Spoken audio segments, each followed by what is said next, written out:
penguasaan negara atas sumber daya alam. Bagaimana negara menguasai sumber daya alam yang ada di Indonesia, khususnya ada di pasal 33.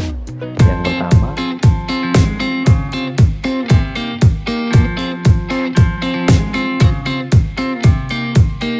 halo, assalamualaikum warahmatullahi wabarakatuh. Rekan-rekan yang saya hormati, sahabat-sahabat dan saudara-saudara, pada kesempatan hari ini kita akan membahas sebuah materi yang sangat penting, yaitu tentang penguasaan negara atas sumber daya alam, khususnya sumber daya alam energi dan pertambangan. Kita mempunyai konstitusi yang telah mengatur dengan tegas dan jelas tentang bagaimana negara menguasai sumber daya alam yang ada di Indonesia.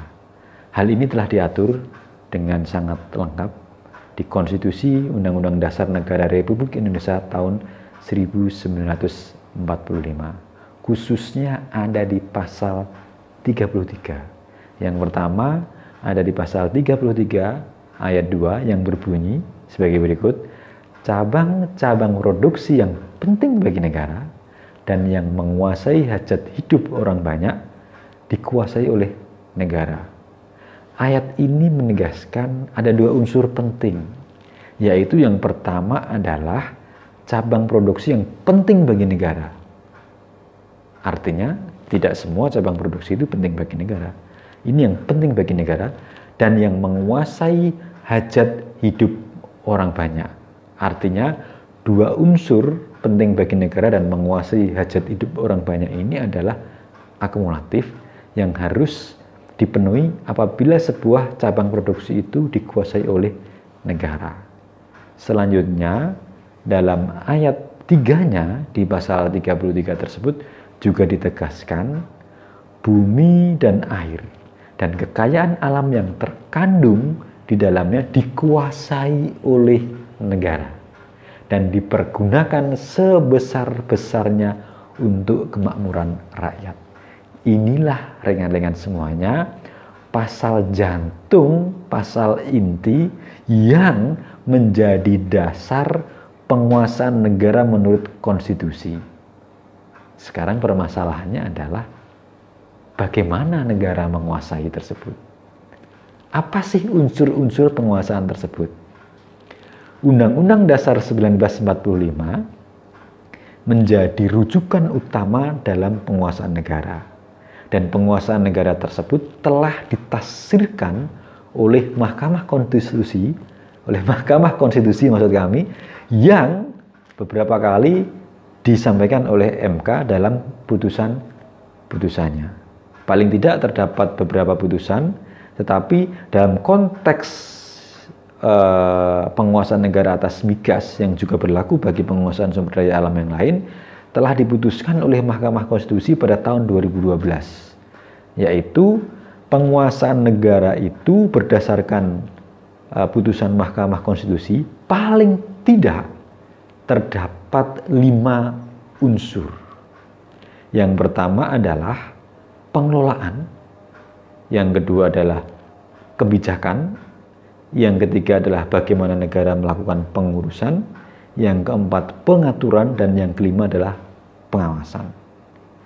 Pengelolaan dalam hal ini dimaknai bahwa negara itu mengelola secara langsung atau paling tidak mempunyai kepemilikan secara langsung atas sebuah badan usaha yang mengelola sumber daya alam. Dalam hal ini maksudnya adalah ya negara punya saham dalam sebuah perusahaan yang mengelola sumber daya alam, atau negara terlibat langsung dalam manajemen badan usaha yang mengelola sumber daya alam.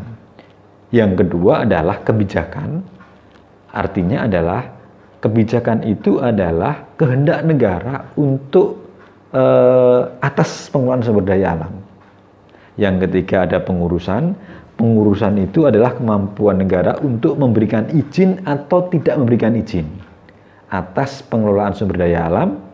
Dan yang keempat itu adalah pengaturan. Pengaturan dapat dimaknai bahwa negara punya kemampuan untuk mengatur. Mengatur itu artinya adalah menerbitkan sebuah peraturan perundang-undangan, baik dalam bentuk undang-undang, dalam bentuk peraturan pemerintah, dalam bentuk peraturan presiden, dalam bentuk peraturan menteri, atau dalam bentuk-bentuk peraturan perundang-undangan lain yang telah diatur dalam undang-undang juga. Dan yang kelima adalah fungsi negara yang dapat melakukan pengawasan. Pengawasan di sini harus kita maknai bahwa kemampuan negara untuk memastikan, menjamin bahwa pengelolaan sumber daya alam itu dilakukan berdasarkan peraturan perundang-undangan yang telah dilakukan. Yang kedua, pengawasan dapat dimaknai bahwa kemampuan negara untuk memastikan bahwa apakah pengelolaan sumber daya alam itu sudah dilakukan sebagaimana tujuan yang telah diinginkan. Nah, inilah 5 unsur dalam penguasaan negara. Namun demikian, pada tahun 2012 atas putusan Mahkamah Konstitusi, kelima ini ditambahkan harus diorientasikan sebesar-besarnya untuk kemakmuran rakyat. Jadi, negara harus mampu mengelola, negara dapat membuat kebijakan, negara melakukan pengurusan, negara melakukan pengaturan dan pengawasan, yang hal-hal tersebut itu diorientasikan untuk sebesar-besar kemakmuran rakyat. Yang perlu kami tegaskan lagi bahwa menurut Mahkamah Konstitusi, bentuk penguasaan negara peringkat pertama dan yang paling penting adalah negara melakukan pengelolaan secara langsung. Artinya pengelolaan secara langsung, sebagaimana tadi saya jelaskan, bahwa negara terlibat langsung dalam pengelolaan atau manajemen, atau negara punya shareholder dalam badan usaha yang mengelola secara langsung. Itulah rekan-rekan semuanya, penguasaan negara dalam pengelolaan sumber daya alam yang telah ditafsirkan dengan sangat baik oleh Mahkamah Konstitusi, dan itu menjadi dasar dan rujukan dalam pengelolaan sumber daya alam. Sepanjang pengelolaan sumber daya alam itu diorientasikan untuk sebesar-besar kemakmuran rakyat dan berdasarkan penguasaan negara, kami yakin bahwa rakyat dapat menjadi makmur dengan sumber daya alam yang ada di Republik Indonesia. Demikian pembahasan kami secara singkat. Terima kasih atas perhatiannya. Sampai jumpa di edisi-edisi berikutnya. Billahi taufiq wal hidayah. Wassalamualaikum warahmatullahi wabarakatuh.